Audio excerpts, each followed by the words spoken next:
Anak-anaknya berupa malaikat dan perempuan. Selain itu, kaum Nasrani juga percaya bahwa Allah itu beranak.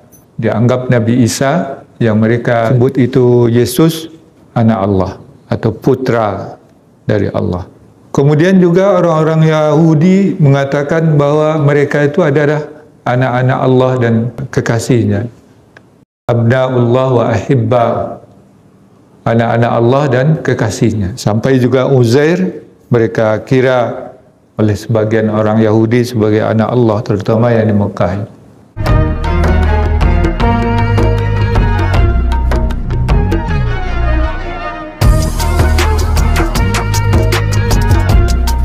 Assalamualaikum warahmatullahi wabarakatuh.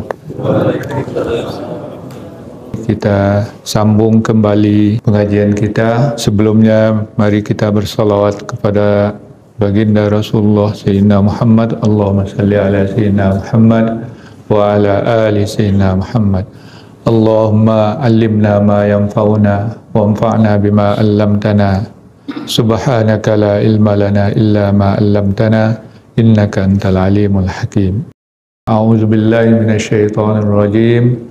Wa yunzirul ladzina qalu ittakhadallahu walada ma lahum bi min ilmin wala li abaihim kaburat kalimatan takhruju min afwahihim in yaquluna illa kadziba fal'allaka bakhi'un nafsaka ala atharihim illam yu'minu bihadzal hadisi asafa. Dan Al-Quran itu memberi peringatan kepada orang-orang yang berkata bahwa Allah itu mengambil anak. Mereka tidak memiliki ilmu dan juga nenek moyang mereka. Amat buruklah perkataan itu, berupa kalimat yang keluar dari mulut-mulut mereka. Iyaquluna illa kadziba. Tiadalah yang mereka katakan itu kecuali kedustaan. Barangkali engkau akan membinasakan dirimu di belakang mereka jika mereka tidak beriman dengan Quran ini karena menyesal. Berikutnya Al-Quran secara khusus menyebutkan bahwa Al-Quran juga memberi peringatan dengan keras. Liyunzira ba'san syadidan. Ini dikhususkan orang yang percaya bahwa Allah itu beranak. Nah, ini diingatkan oleh Allah khusus ini dosanya untuk dijauhi oleh manusia. Mereka tidak punya ilmu tentang itu kecuali hanya kepercayaan saja. Termasuk nenek moyang mereka yang mempercayai bahwa Allah itu beranak. Itu sebuah pendapat atau perkiraan perkataan yang hanya keluar dari mulut-mulut mereka. Tapi itu semuanya adalah dusta belaka. Kepercayaan kuno itu percaya bahwa Tuhan mereka itu beranak.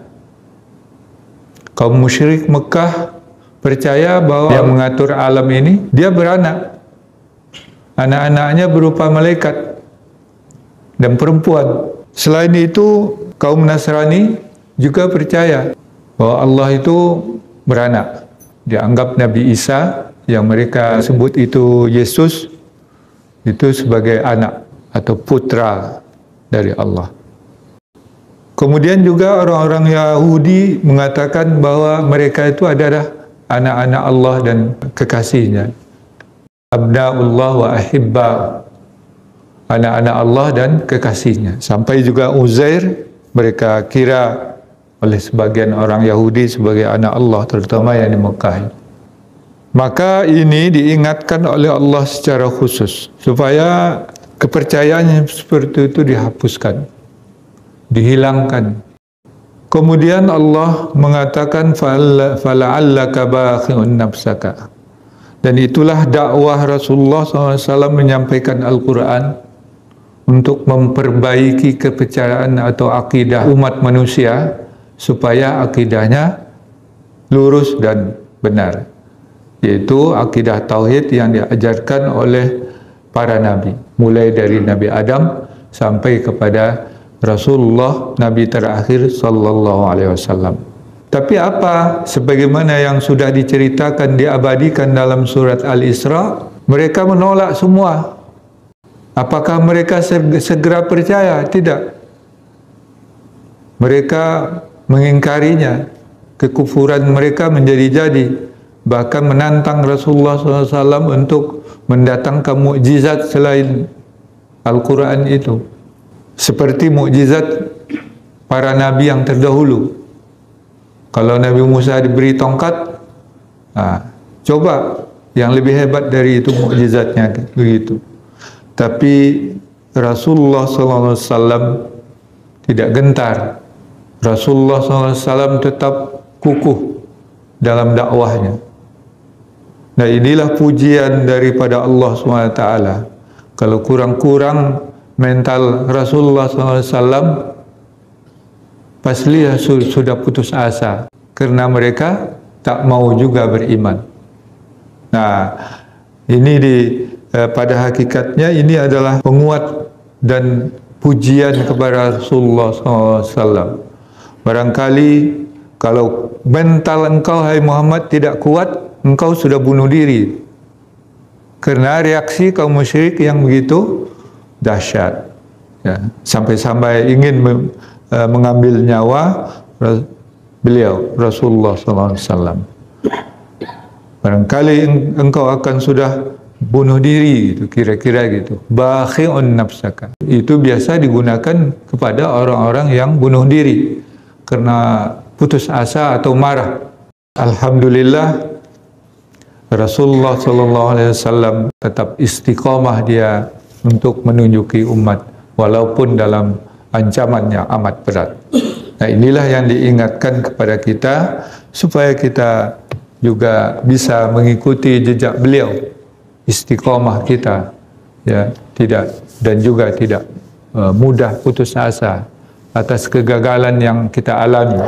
Rasulullah sekali dua kali memberikan dakwah kepada mereka, lalu mereka tolak, diulangi lagi, disuruh lagi. Makanya ayat-ayat Al-Quran ini sering terulang-ulang, karena memang diulang-ulang. Mereka tidak sekali terima. Kalau mereka sekali terima, mungkin Al-Quran itu tak akan diulang-ulang pada redaksi yang mirip. Tapi karena Rasulullah SAW menerima wahyu, diingatkan lagi. Walaupun mereka tetap menolak, tapi Rasulullah tidak pernah surut. Itulah semangat para nabi. Walaupun Nabi Yunus kurang sabar, tapi Nabi Yunus tidak sampai mencelakakan dirinya, tapi dia diberi cobaan oleh Allah SWT. Menumpang kapal yang syarat, di tengah laut terjadi badai, muatan harus dikurangi, diundi siapa yang akan terjun ke laut. Ya, diundi, keluar juga namanya Yunus. Sehingga dilemparlah Yunus ke dalam laut.